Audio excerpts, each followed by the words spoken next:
Welcome to Conversations with Agents of Change, the podcast where we explore the stories of people shaping a better future.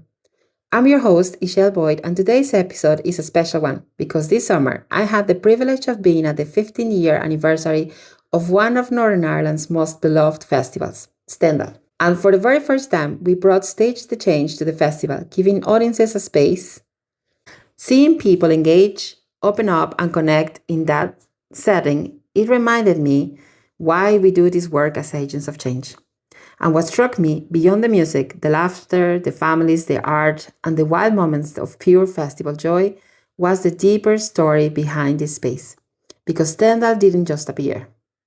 It was imagined, built, nurtured, and protected through challenges, risks, and bold decisions. And at the heart of that story is someone who truly embodies what it means to be an agent of change.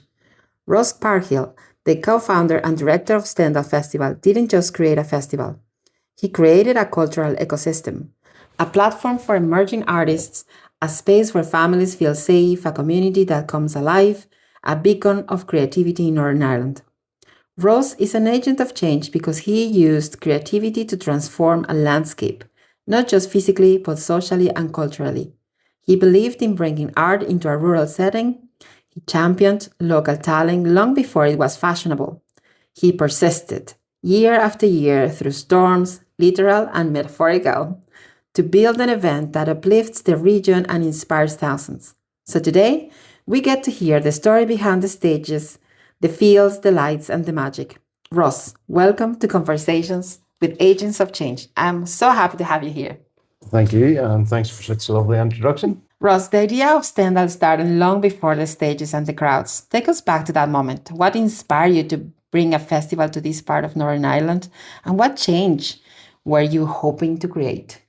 We initially tried to start the festival in 2008 as 25-year-olds. And back then we had been going to other festivals in England, Glastonbury and Electric Picnic in Ireland.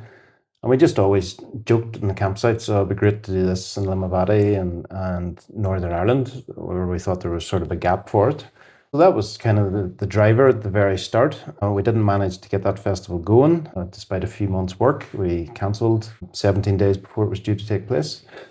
And it sat on the shelf for a couple of years, but it never went in the rubbish bin as such. And in that in-between period, we reflected. It was the height of austerity, post-2008.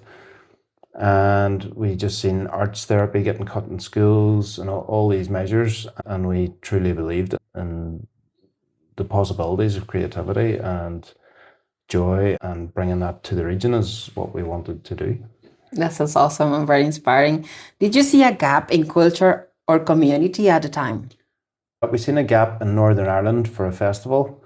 I think we were probably slightly immature to culture and the landscape, because we didn't come from the creative sector. We all worked outside it, but we looked on it with amazement and how great it would be to be part of it. Over in that in-between period, from trying to launch the festival and then actually launching the festival, was when we really matured a little to what we wanted to do and what the festival would look like. And obviously having 2 or 3 years thinking about it and boiling the broth, so to speak. That's when we formed what we wanted to be. We wanted to be boutique, we wanted to be families, and we wanted it to be for emerging artists and use larger artists to drive broader audiences for local artists. That sounds really good. And what did you believe a festival could offer that wasn't there yet? I suppose the immersive side of it. So when you go to a concert or a festival in the built environment, you tend to go to a hotel or back to your own home after, whereas going to a camping festival for me at Glastonbury 2003, which was my introduction to festivals, which is a nice place to start. It was just, you forgot the outside world. Whatever worries you had before, there wasn't so much doom scrolling back then, but whatever was going on in the news, you just came into this place with a lot of like-minded people and even not like-minded people. And you forgot about the outside world and you were just immersed in with all this creativity and interesting characters and people just being free and experiencing a lot of joy. And that was just a tonic. Sounds really, really interesting. One thing that we explore on this podcast is that meaningful change rarely comes easily. In those early years, what were the biggest obstacles you faced and how did you keep going? The biggest obstacles were people thought we were mad putting on a camping festival in sunny Northern Ireland.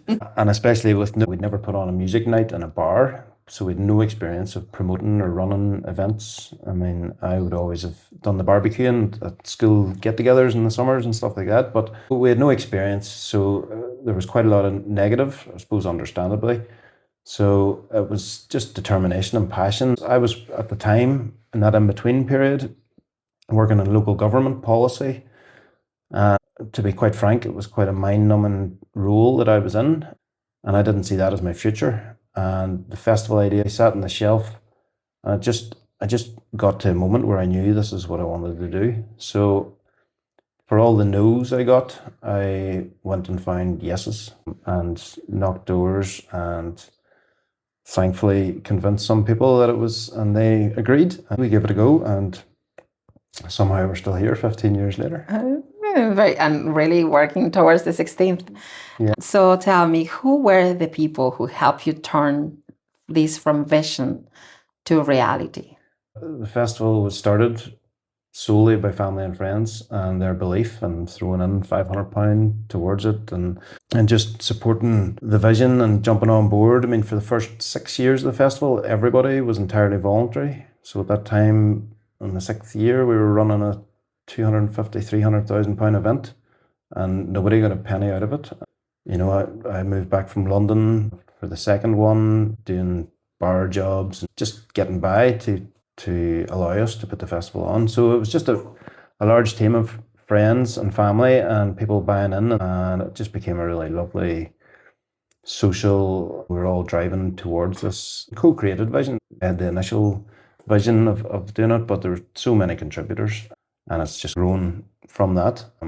It's so powerful to hear that there are so many people that were there to back you up and say, Ross, we'll just support this dream.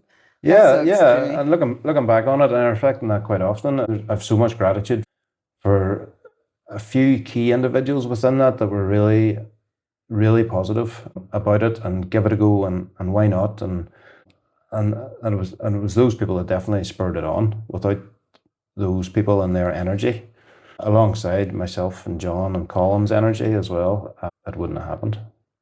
Was there a moment where you realized we are actually changing something here? I think probably, again, there's a level of maturity. So we were in our late 20s at this time, and looking back at it now as in our early 40s. We knew we were doing something great at the start, and year one was such a fond memory because we did it, you know, especially when we had tried to do it 3 years before and we failed, and now we've actually done it and it was great. And yes, it was only 700, 800, 900 people, but it was a thing. And looking back on it now, it was quite primitive, but it was also special, really, really special. Having experienced it myself, Stendhal feels different. It's not just a festival. It's an atmosphere, it's a feeling, it's a culture, it's openness. What do you think gives Stendhal its unique character? I think it's the people, it's the community. I mean, 85% of the program, the artists, so there'll be over 500 artists at the festival last summer. 85% of them are Northern Irish. So it feels like a real celebration of Northern Irish original artists and culture. And it's obviously grassroots, it's in a greenfield site. So as far as the team, and there's a massive team and loads of contractors and stakeholders that help build the festival and animate 70 acres of what is normally just greenfield site into this boutique, you know, 8 stages, art gallery, all these nooks and crannies that are lovingly and creatively animated for the weekend. So it's community is what it is. A lot of festivals nowadays are commercially driven and there's corporate stuff everywhere, and prices of drinks and food are all very high and extortionate in some cases. Whereas we try and be value, and promoting families is the big thing. And, you know, it's great sometimes to hear of 3 and 4 generation families locally that come to the festival. That to me is just super special. And introducing kids to the arts. As I said, I went to Glastonbury in 2003. I was 20. And I would say that was my first paid for concert and festival experience. which growing up in a rural town you didn't have much access to. So bringing that to local kids now and letting them see the power of creativity and see a 14-year-old on a stage with 100 people singing along or clapping to them is really powerful stuff. Absolutely. And when you were saying about bringing the Northern Irish talent, how do you curate that to become a space like that, that everybody's welcome, the families and the artists, and how do you manage to do that? That has grown with the festival over time and ethos. I mean, we put out a submissions process every year for music acts and poets and entertainers, families, street theatre, circus, all sorts to send in a submission and apply to be part of the festival. And last year we received 480 applications, 258 of which were Northern Irish. So we get to hear and see and experience their talents. And because we have now become full-time at the festival, we've immersed ourselves within the Northern Irish music scene, for example. We see who's playing where, who's creeping up from a 30 venue to a 100 capacity venue, and who's putting out what new music, tour in England or down south or Europe or the world. So we've immersed ourselves in it, and when we get round to programming, and especially on the submission side of it, so last year I think in total there was 105 music slots at the festival across the 7 music stages, and 38 of those came through the submissions. So they're sort of brand new music. There was 2 14-year-olds within that. Wow. And yeah, and that's a really great time as listening. And it's not just myself. There's a team of 6 of us that's listening through all those, and we pick our top 20 or 25, and with different reasons for them. Some might be a 14-year-old, let's give them a chance. They sound good. They're writing their own stuff. So there's very many levels to putting the program together, and then that attracts. We're going now for what the program is going to be. It's going to be a mixture of amateur and youth and those that are emerging, that have been sort of honing their craft for 3 to 5 years, and those that are pushing out beyond Northern Ireland. And then your sort of international acts above that. So it's kind of just a bit of a melting pot, and people have a fair idea now, if they've followed us previously, of what it looks like. And then hopefully they tell their family and friends. So. Absolutely, yes. I was there and I absolutely love it, and I won't miss any year after this. Good to hear. So 15 years is an extraordinary milestone, especially for an independent festival. When you look back, what impact do you feel Stendhal has on the region? It's had a huge impact on the region. There's no doubt about it. It's brought an immense amount of civic pride locally, that we're now an award-winning festival. We've won 6 awards in our time, and that we double the population of Limavady for a weekend every year as a thing. So the hotels, the taxis, the shops, and everybody recognises that it has quite an impact. But the biggest impact is locally and on the team, from a pride point of view, because none of us had any experience doing this, and now 15 years later we put on what we consider a major event.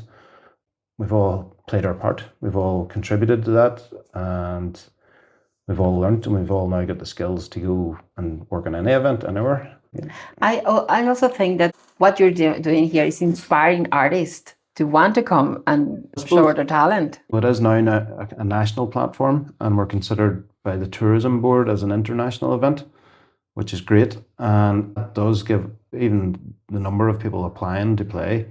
It is inspiring for artists want to, even if they've never been, they just want to get on a stage, or if they've been and they played a smaller stage, they want to progress up to a slightly bigger stage, and eventually push towards a main stage. And it was one of the things from their perspective that we get quite a lot of feedback on, is the sort of process. Arriving on site, checking in, getting accredited, getting a golf buggy down to the stage with your equipment.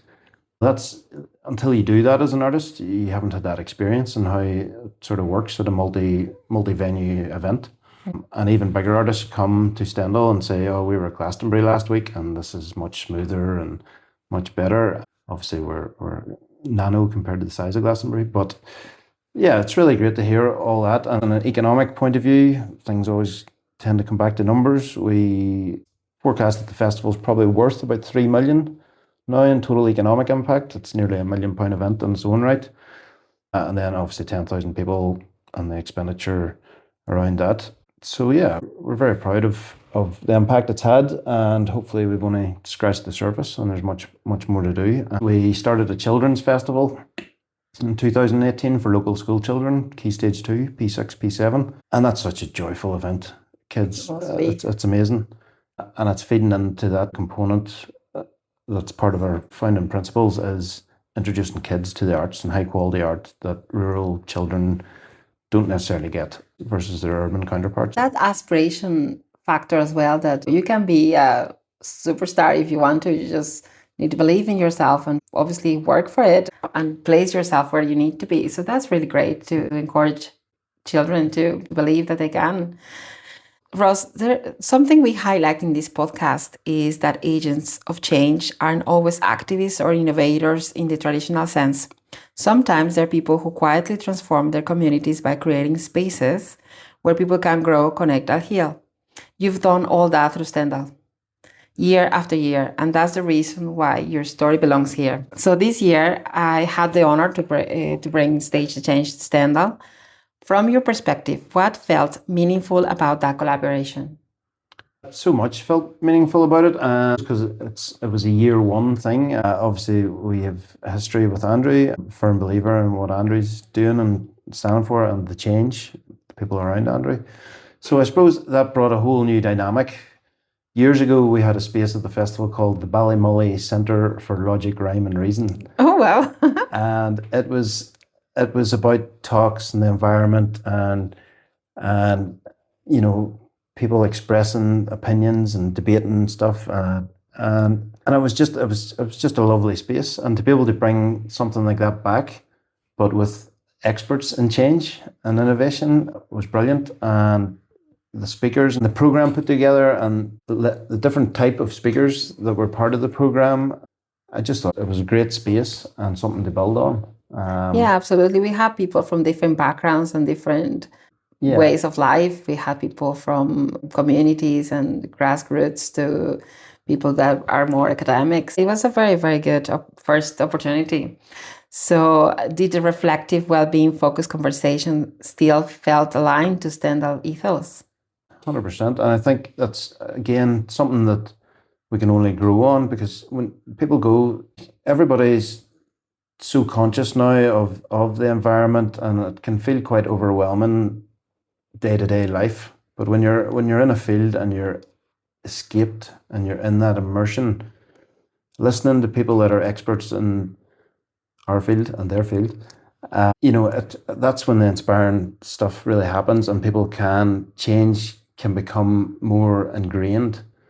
I've been to loads of festivals, seen loads of really inspiring, innovative people, and one of my memories was at a talk at Glastonbury, and it was Tony Benn, and he was talking about the Second World War and just his stories and the way he talked about socialism, and it just really had a massive impact on me for that 45 minutes sitting under a tent, and that's what's happening at Stendhal, and that's beautiful. So it was truly inspired to hear about how the railways were very connected, and there's still so much to do. And it was so powerful to hear about the power of music and the power of festivals and how much they have empowered people and migrants to raise and use their voices. So it was a very impactful. Yeah, and even the children doing the placards, I thought that was a real beautiful touch, and children understanding that they can raise their voice.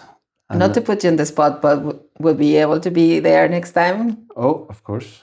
Great news. So I hope that for the listeners, you will join us for next year and you'll find Stage to Change there. So creation is powerful. The artists you elevate, the stories you platform, the workshops you offer, these all shape culture. How do you approach curating festivals that blend music, art, well-being, comedy, and family activities while still feeling cohesive? I think the cohesion comes quite naturally and organically when you're bringing all those things together, because ultimately it's all about creative expression and expression in its more primitive way. So there's a huge team of people involved in Stendhal. So on that you have the music programming team, you have yourself and Diane, for example, that put together the Stage to Change. You have In Your Space Circus that do a large part of the family program. You have the Nerve Centre who look after the youth side of stuff. And there's so many contributors. So part of my role is coordinating all that and then kind of putting it all together and trying to give it all a flow. And then part of that is when we sit down, and again, loads of heads, we have our site design and what's going to be where and how we're going to make that all work logistically and infrastructure wise.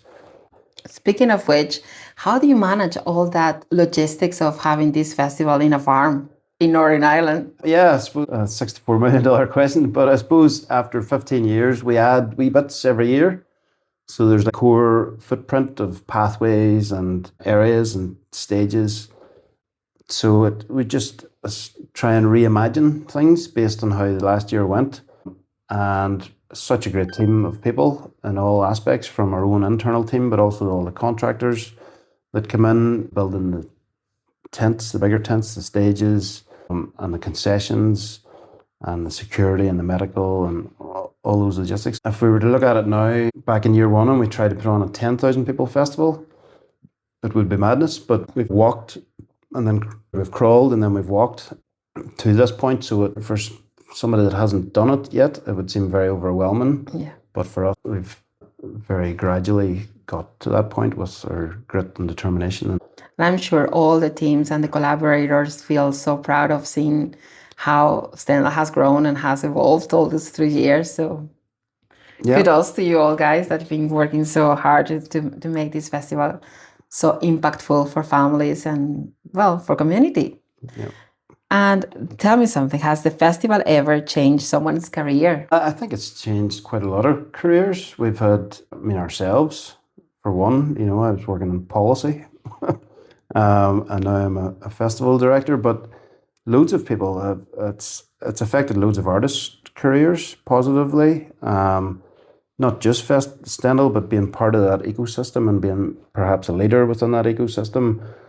It's definitely impacted loads of artists in a very positive way. But from our own team, we've had interns that have worked with us and then been employed by us that are now directors of their own arts organisations in Belfast. We've had electricians that have dropped being electricians and became videographers and filmmakers. And so, yeah, it's definitely impacted loads of people, and other people have come up with ideas for the festival site and grown them into their own creative organizations. So there's loads of good. It is stories. So inspiring to hear all this empowerment from small bits to really life-changing things. So it's amazing. I am so proud of you guys. In terms of funding and partnerships, how important are organizations like Tourism Northern Ireland to your success, and how do you work with them? Our main funders are Causeway Coast and Glens, the Arts Council, and more recently Tourism Northern Ireland have come back on as an international event. And those guys are all, and the funding is critical to the level and scale of what we do. If that funding wasn't there, I think Stendhal would be a lot more, if it existed, would be a lot more primitive. It would be more of a hobby for ourselves because it wouldn't be sustainable to take a wage and work on it year round, which a lot of people are amazed. Oh, is that a full-time job? And it's like, yeah, it's nearly £1 million event that we start every year from nothing, and we have to find that money and we have to do it all. Is there a way that people can become patrons or help somehow Stendhal to keep going? Well, people do that in their own way. There's a lot of in-kind for Stendhal you don't sort of see and you wouldn't know unless you're in the thick of it. But the funding situation in Northern Ireland, to be frank, is pretty poor, especially in the creative sector.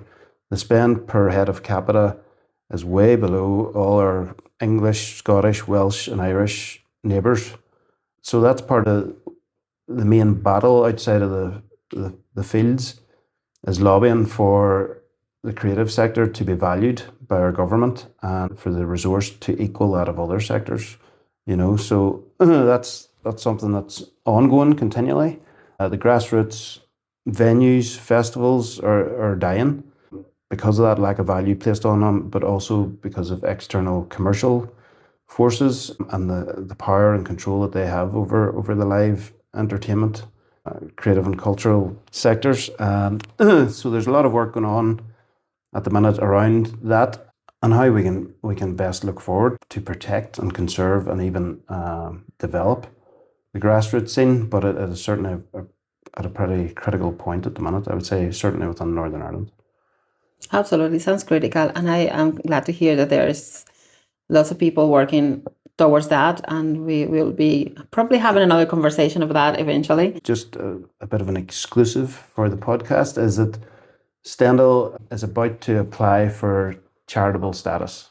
Currently, we operate as a not-for-profit community group, and that enables us to access funding from those three funders. But what we have learnt over the years, which we didn't know in our inexperience at the time of setting it up, is that it is charitable work.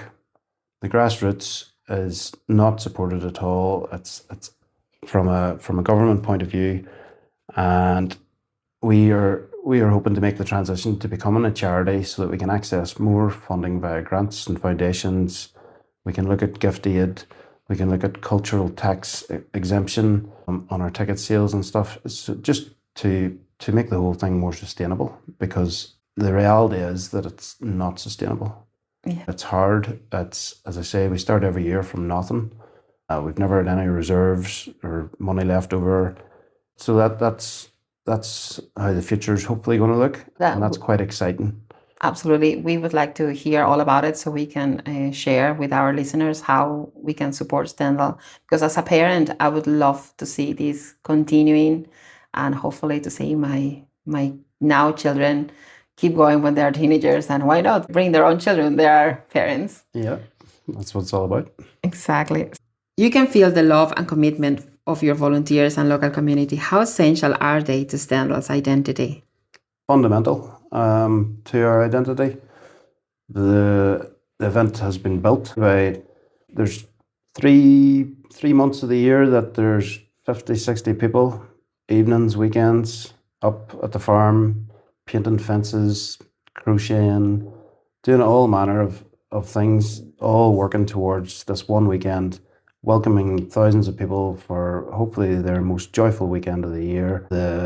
Taking a week, 2 weeks of annual leave from their day jobs to facilitate around the festival weekend and the tidy up. That's commitment. It's serious commitment. It's absolutely vital. It's the lifeblood of the festival. And as a volunteer, I can say that in order to feel that level of commitment, that must be an amazing sense of community to live by it and to leave everything behind just to be there and be part of it. Yeah, well, that's the feedback we get. Obviously, as we've got to 15 years old, some people's lives have changed, but there's always new volunteers keen to get involved. It is quite, because it's such a sort of big event now, managing that is a challenge. When you have lots of volunteers that are giving their time for the joy of being part of it and putting on a great weekend for people, there naturally comes dynamics when you have so many people together. So that's a challenge, but we've overcame for 15 years and long may it continue. Do you have any stories where the community helped carry the festival through tough moments? I think the 2019, we had a very wet festival, and the camaraderie within the team, within the artists, within the contractors, within the audience, people just were here, skin's waterproof, let's just get on with it. And the farming community, they rang us and they came in their numbers. I think there was 19 tractors at the height.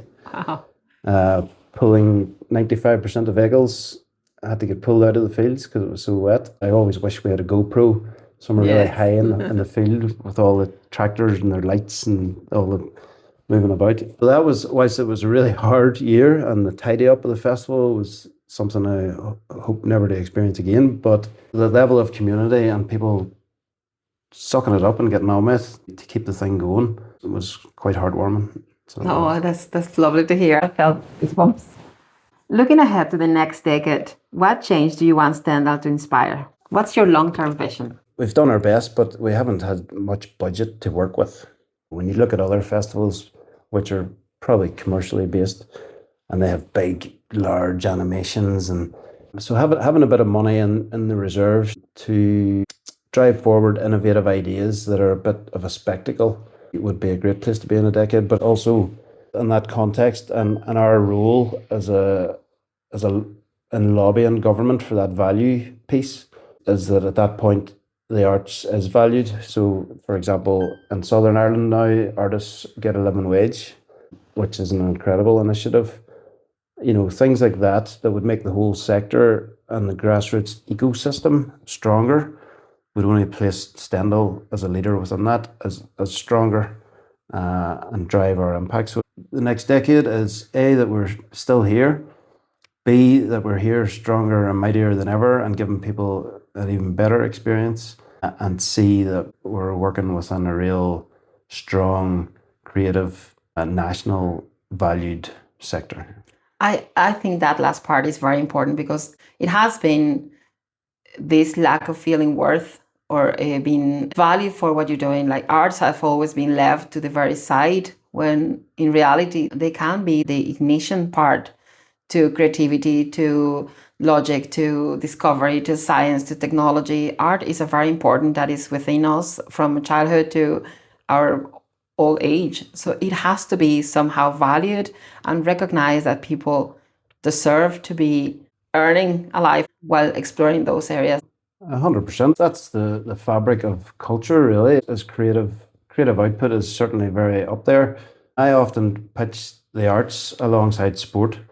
Sport gets an incredible amount of resource, rightly so, and it has so many benefits. I mean, life should be about joy and leisure, and yes, work is required. We all need, that social contract, if you like, but people, joy should be front and center for everybody, and certainly government should be pushing that, and it would have serious ramifications for mental health and mental strength. Yes, I completely agree because also Stendhal, the word Stendhal. Well, that's Tell us about it. Tell us about it. Yeah, as you're mentioning, with science and everything, creativity has a part to play everywhere in innovation and everything. The festival is named after a French author, 19th century author, Henry Murray Bell, whose pen name was Stendhal. And he had lots of observations, particularly in Florence in the 1850s.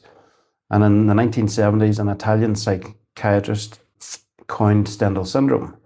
So Stendhal syndrome is a psychosomatic illness that causes rapid heartbeat, dizziness, confusion, and even hallucinations when an individual is exposed to art, usually when the art's particularly beautiful or a large amount of art is in a single place. So John, had read this when I was studying English at Queen's. In the 1850s, Stendhal himself observed people in rural Italy coming into Florence and going to the Uffizi Gallery, and they'd never seen any art in their life. I look around me now and there's designs everywhere on packaging and absolutely everywhere, but that wasn't the case in the 1850s. People would come in from rural Italy, go into the Uffizi Gallery, see a Michelangelo, and they'd faint or pass out or have a real moment of clarity and discovery. So that encapsulated what we wanted to do with Stendhal. We wanted to introduce children and people generally to the arts and to local artists and what's going on their doorstep. And that discovery piece is the absolute heart of Stendhal and what we're all about and what we believe is so important to daily life. Absolutely, I completely agree. And should be championed. Yeah, and I think you're doing a great job at championing it, and I can wait to see what else is coming in the future. So we will be following your steps very closely. What emerging needs do you want the festival to respond to in the future? I don't think it's wildly different from what we have been trying to do for the last 15 years. It's about a space for joy and creative expression and building self-confidence and freedom. I think that's so important because the world and the rise of social media and everything being so globalized is quite overwhelming a lot of the time.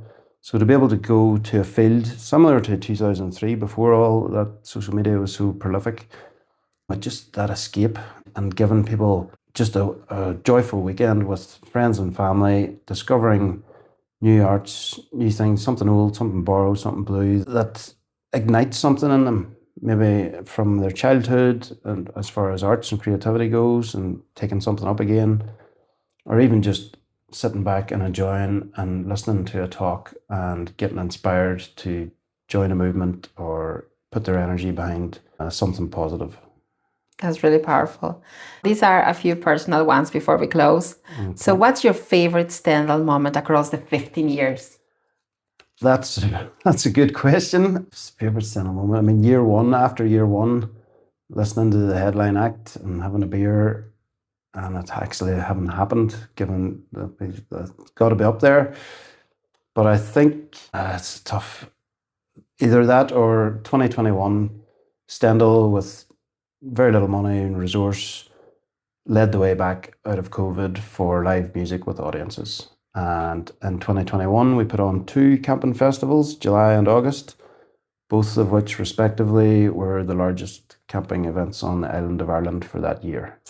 And that's something we'll never say again, as long as the commercial festivals are running. So that was a real moment of pride and a really fond memory. Oh, I love to hear that, yes. One dream act you would book if you could choose anyone? Oh, just one. Just one. Oh, it's so hard. Well, you can tell us few.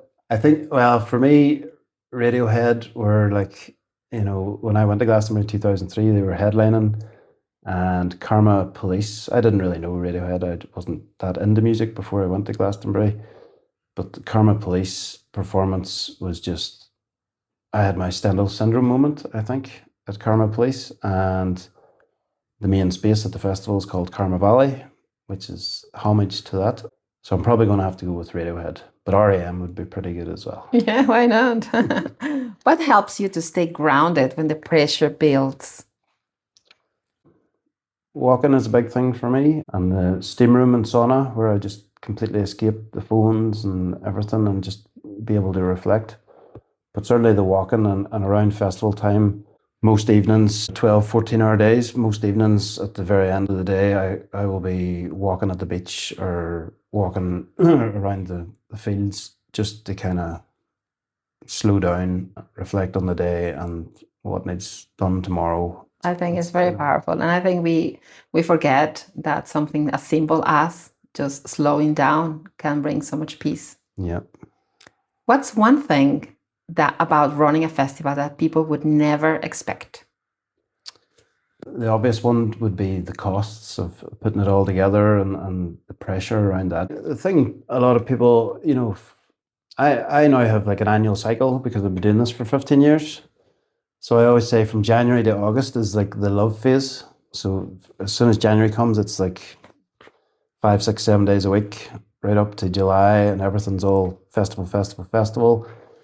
And then post-festival, you have the tidy up, which comes and goes. And then you get to September, October, and there's a real kind of downer time. So you've all this energy and adrenaline, January to July, and putting on the event and all the pressures and being in the midst of hundreds of conversations and all real high energy stuff. And then you get to September, October, and there's just a natural burnout, fatigue / depressing kind of Crash. And that happens every year. And it's, we try and get a bit better at it each year. We know what's coming. We try and support each other through it, but it's inevitably there every year. Joe Public wouldn't really see that until you live through it, but it's definitely worth it. I love it.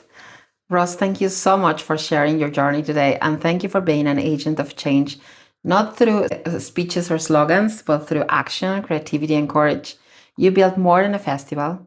You built a community, a platform for artists, homes for families, a space where people can reconnect with themselves and each other.